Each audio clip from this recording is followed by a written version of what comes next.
de cánticos. Estaba solo, en su oficina, repasando leyes. Su propósito era noble: preparar argumentos sólidos para su siguiente juicio. Pero Dios tenía otro veredicto. Ese día, mientras meditaba en los estatutos de Nueva York, sintió un peso invisible sobre su alma. No era temor, no era estrés legal, era otra cosa. Se levantó de su escritorio, se fue al bosque, y allí, lejos del púlpito, sin ningún predicador, fue invadido por una presencia viva. Lo que sucedió en ese momento no solo transformó su vida, encendió una llama que incendiaría una nación. Charles Grandison Finney nació el 29 de agosto de 1792 en Warren, Connecticut. Era el menor de 9 hermanos en una familia de granjeros que luego emigraría hacia el oeste, a la región de Oneida County, en Nueva York. Era una época de grandes cambios. La joven nación americana apenas salía de su revolución y se expandía hacia nuevos territorios. Las iglesias eran muchas, pero la vida espiritual era tibia, ceremonial, apagada. Finney creció rodeado de religión nominal, pero sin vida. Desde niño fue inquieto, brillante, curioso. Su mente destacaba entre los demás. Cuando comenzó a estudiar leyes en Adams, Nueva York, se convirtió rápidamente en un abogado prometedor. Alto, imponente, articulado. Pero su corazón aún estaba vacío. Aunque a veces visitaba servicios religiosos, encontraba los sermones poco convincentes. Le parecía que los predicadores repetían cosas que ni ellos creían con convicción. Si esto fuera real, pensaba, ¿por qué no se nota en sus vidas? Ese pensamiento lo perseguiría, hasta que Dios lo confrontó. Era octubre de 1821. Mientras preparaba un caso legal, Finney decidió estudiar la Biblia. No por interés espiritual, sino porque muchos documentos legales de la época hacían referencia a principios bíblicos. Quería entender ese lenguaje para aplicarlo bien en sus argumentos. Pero la palabra comenzó a hacerle algo. Las escrituras le hablaban, lo retaban, lo juzgaban. Una mañana, antes de ir a su despacho, sintió una necesidad interior inexplicable. En lugar de entrar al edificio, se fue solo al bosque. Se arrodilló entre los árboles y empezó a hablar con Dios, aunque no sabía bien cómo hacerlo. Luchó consigo mismo, luchó con sus dudas, pero luego de horas, se rindió. Más tarde, esa misma tarde, de regreso a su oficina, sintió que una presencia lo invadía. Dijo: el Espíritu Santo descendió sobre mí en una forma tal que parecía que me atravesaba cuerpo y alma. Era como olas de amor líquido. Lloró, rió, sintió una paz que nunca antes había experimentado. Finney había sido alcanzado no por una doctrina, sino por una experiencia viva con Cristo. Y nada volvería a ser igual. Después de su conversión, Finney se unió a una iglesia presbiteriana, pero pronto empezó a chocar con su teología. La doctrina calvinista enseñaba que la salvación dependía exclusivamente de la soberanía de Dios, que algunos eran elegidos y otros no. Finney no podía aceptar eso. ¿Cómo puede Dios ordenar a los hombres que se arrepientan si no pueden hacerlo?, preguntaba. Para él, la conversión no era un misterio místico, era una decisión moral. El pecador debía arrepentirse. Era su deber, su responsabilidad. No podía excusarse en una supuesta falta de elección divina. Además, no soportaba la frialdad de los servicios. ¿Cómo pueden cantar himnos sobre el cielo con rostros de funeral?, decía. Sus ideas eran revolucionarias, pero su experiencia ardía con tal fuego que nadie podía ignorarlo. Finney dejó la abogacía, se formó como predicador y fue ordenado en 1824. Pero no fue un pastor común. Desde sus primeros sermones, la gente caía bajo convicción de pecado. Lloraban, temblaban, clamaban por perdón. Su estilo era directo, apasionado y lógico. No se escondía tras frases suaves. Confrontaba. Clavaba verdades como martillo sobre el yunque del alma. Implementó el asiento de los ansiosos, un banco al frente donde se sentaban los que querían entregarse a Cristo. Allí oraba con ellos personalmente, una práctica inusual en la época.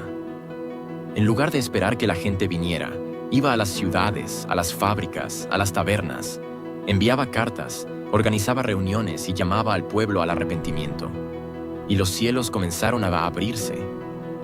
En 1830, Finney fue invitado a predicar en Rochester, Nueva York. Lo que comenzó como una campaña normal se convirtió en una revolución espiritual. Durante 6 meses, la ciudad fue sacudida. Más de 100,000 personas se convirtieron. Las tabernas cerraron por falta de clientes. Los jueces suspendieron audiencias por falta de delitos. Las escuelas y negocios pausaban actividades para orar. Las iglesias se unieron en oración constante. El ambiente mismo parecía transformado. La presencia de Dios era palpable. Nadie podía ignorar lo que estaba pasando. Los periódicos lo llamaban el Gran Avivamiento. No había redes sociales, ni micrófonos, ni luces. Solo la predicación ardiente de un hombre lleno del Espíritu. La ciudad entera fue tocada. Finney no solo predicaba para salvar almas, sino también para reformar sociedades. Para él, la fe no era una teoría encerrada en 4 paredes, sino un fuego que debía arder en las calles, las leyes y los corazones públicos. Una de sus convicciones más firmes fue su oposición radical a la esclavitud.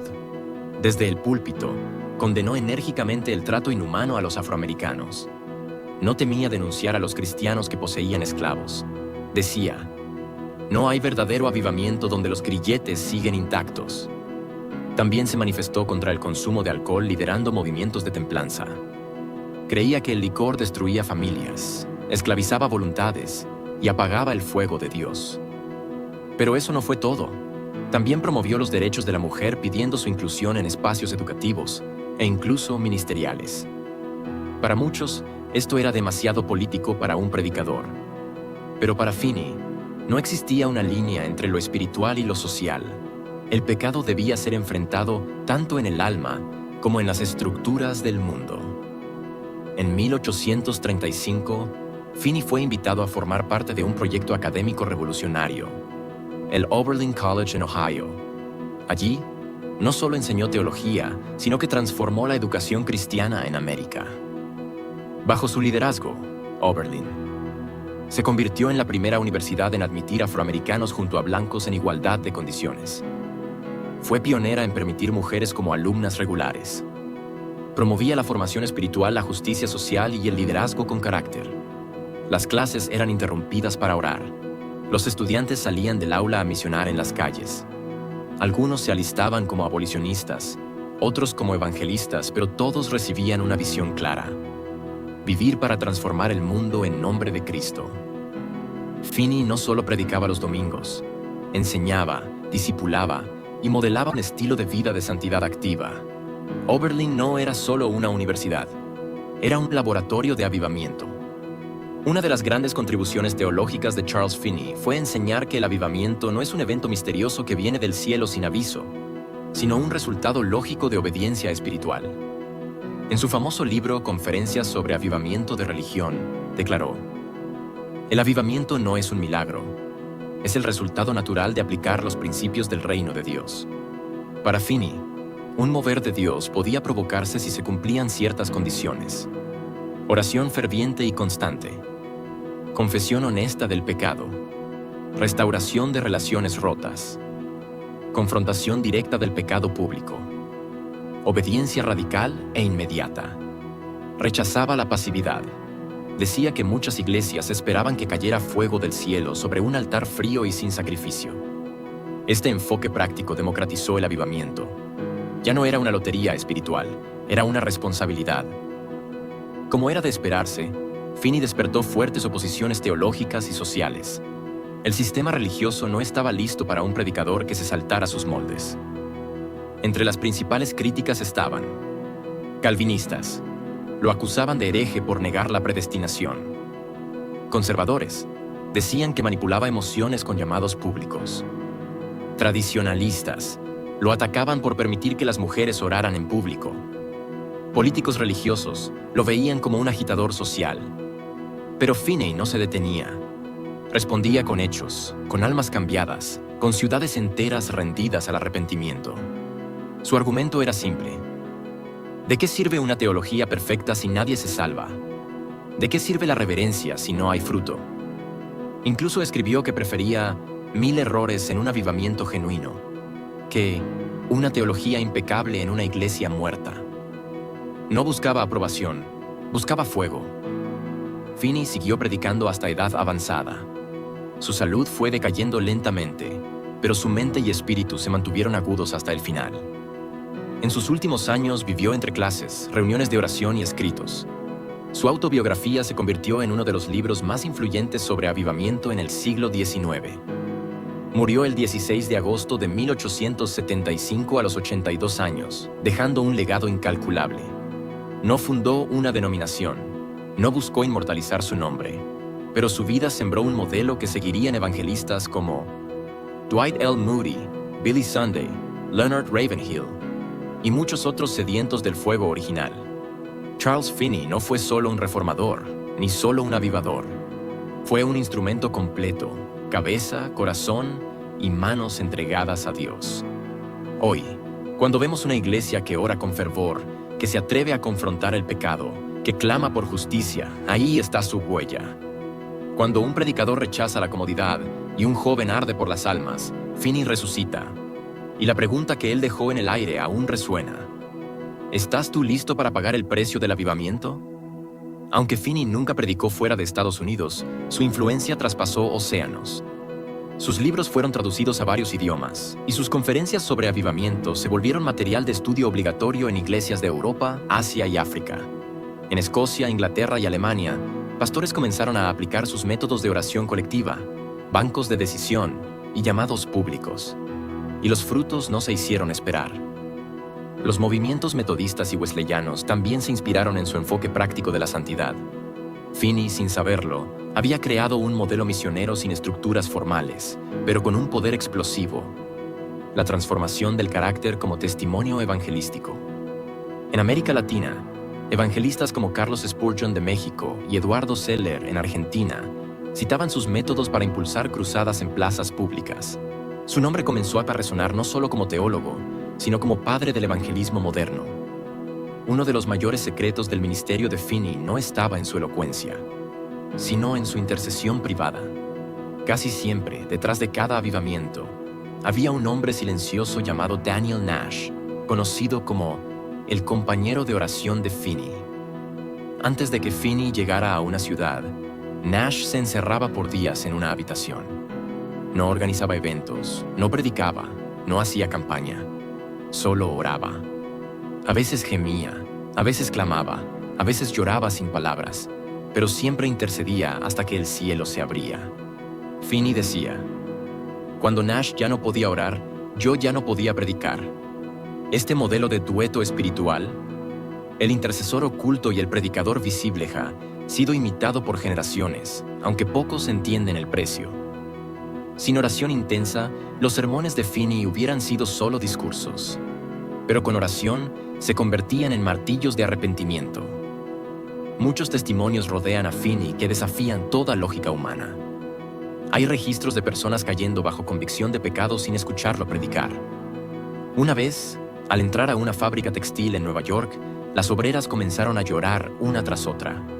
No había música, no había palabras, solo la presencia que él cargaba. El dueño de la fábrica ordenó detener las máquinas y llamó a una reunión espontánea de oración. Toda la planta se entregó a Cristo en menos de 2 horas. Otro evento similar ocurrió en un tren. El conductor lo reconoció y avisó a los pasajeros. Antes de que Finney hablara, varios hombres comenzaron a temblar, otros a orar, otros a gritar: ¿qué debo hacer para ser salvo? Era una atmósfera, una unción de peso, algo que no podía fingirse ni fabricarse, algo que solo el cielo podía depositar en un hombre rendido. Finney no solo dejó sermones, dejó declaraciones que se volvieron principios eternos. Algunas de sus frases más memorables son: un avivamiento siempre es posible cuando los cristianos hacen lo que deben. Los pecadores no se convierten porque los cristianos no oran. El pecado no es una enfermedad, es una rebelión voluntaria. La emoción sin transformación no es avivamiento, es entretenimiento. Estas frases, más allá de su retórica, revelan una teología viva, no era un teórico abstracto. Finney creía que todo lo que se enseñaba debía llevarse al campo de batalla del alma y la sociedad. Sus palabras cortaban como espada, no para herir, sino para despertar. El fuego que Finney encendió no murió con él, pasó como antorcha a otras manos. El evangelista Dwight L. Moody adoptó sus métodos en sus campañas masivas en Chicago y Europa. Más tarde, Billy Graham y otros predicadores del siglo XX incorporaron el llamado público y el pasar al frente, que Finney popularizó. Incluso líderes modernos de avivamiento, como Leonard Ravenhill, hablaban de él con reverencia. Finney no era solo un predicador, era un altar caminante. Donde él iba, el cielo descendía. Y en muchas escuelas bíblicas del mundo, sus libros siguen siendo leídos como manuales del fuego. Pastores, misioneros, reformadores, todos beben, directa o indirectamente, de la fuente que él desató. Su nombre quedó escrito no en placas, sino en vidas cambiadas. Charles Finney no fue perfecto. Tuvo errores, desacuerdos y momentos difíciles, pero fue un hombre que se atrevió a creer que el cielo podía tocar la tierra. En tiempos donde la religión era fría, él fue fuego. Donde la verdad era teórica, él fue práctica. Donde los hombres esperaban que Dios hiciera todo, él se arrodilló y lo provocó. Su mensaje sigue resonando como un trueno. No esperes el avivamiento, empieza a vivirlo. Hoy, en medio de una generación distraída, dividida y muchas veces confundida, la voz de Finney vuelve a gritar desde la eternidad: santifícate, ora y ve a